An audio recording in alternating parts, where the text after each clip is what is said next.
দুজন নবীকে ডাক দিয়ে বলেন, আমার কাবা নির্মাণ হয়েছে, কাবা সমাপ্তি হয়েছে কাজ। ও নবী দুজন, আপনারা শোনেন, ইব্রাহিম আর ইসমাইলকে আল্লাহ ডাক দিয়ে বলেন, এবার তোমরা কাবাকে পরিষ্কার করো। কি করো? কাবাকে পরিষ্কার করো। 4 শ্রেণীর লোক এই কাবার মাঝে আসবে। কয় শ্রেণী? 4 শ্রেণীর লোক এই কাবা ঘরের নিকটে আসবে।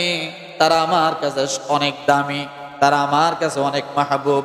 তারা এখানে কেউ এসে অনশন করবে, কেউ তাওয়াফ করবে, কেউ রুকু করবে, কেউ সেজদায় পড়ে যাবে।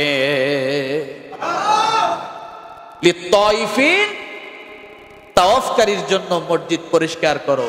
কাকে বলছে কথা? দুজন নবীকে। সুবহানাল্লাহ বলেন না।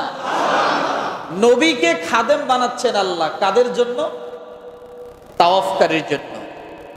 ওয়াল আকিফিন, যে ইতিকাফের জন্য মসজিদে আসবে তার জন্য মসজিদ পরিষ্কার করো। ওয়ার রুক্কা, যারা রুকু করবে তাদের জন্য মসজিদ পরিষ্কার করো।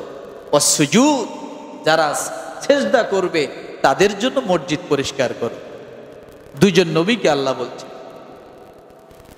ও মুসলমান, তাহলে বোঝা গেল ইতিকাফকারীর মূল্য আছে না নাই?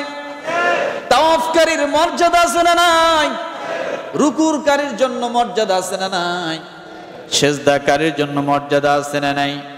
রব্বুল আলামিন ডাক দিয়ে বলেন, ও দুনিয়ার মানুষ, যে মানুষটা তাওয়াফকারী হবে, যে মানুষটা ইতিকাফকারী হবে আর ইতিকাফরত অবস্থায় বসবে, ইতিকাফরত অবস্থা মানে হলো অনশনের মধ্যে বান্দা বসে গেল, তার জীবনের গুনাহ মাফের জন্য, তার আত্মীয় স্বজনের গুনাহ মাফের জন্য, তার মহল্লার মানুষের গুনাহ মাফের জন্য সর্ববিষয় বান্দাটা ইতিকাফে বসে বসে আমি আল্লাহর দরবারে দোয়া করে, আমি আল্লাহ, বান্দার হাত দুটো তুলতে দেরি, দোয়া করতে দেরি, আমি আল্লাহ কবুল করতে কখনো দেরি করি না। আমরা কিন্তু এই ইতিকাফ করতে চাই। রাসূল সাল্লাল্লাহু আলাইহি ওয়াসাল্লাম রমাদানের প্রথম 10 দিন ইতিকাফ শুরু করলেন। 10 দিন শেষ হয়ে গেল।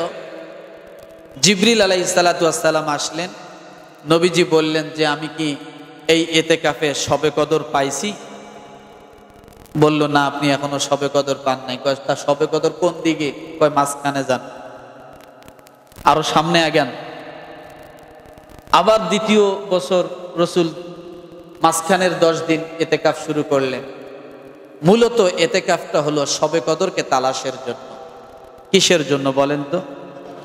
শবে কদরকে তালাশের জন্য।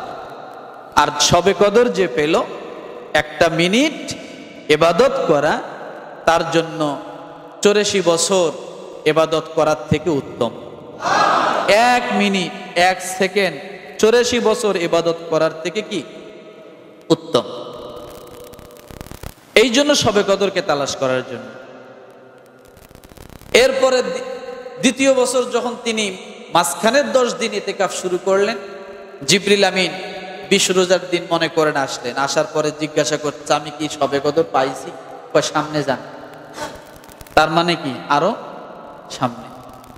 তৃতীয়বার রসুল শেষের 10 দিন ইতিকাফ করলেন। এর থেকে শেষ দশকে ইতিকাফ কি চলে আসে।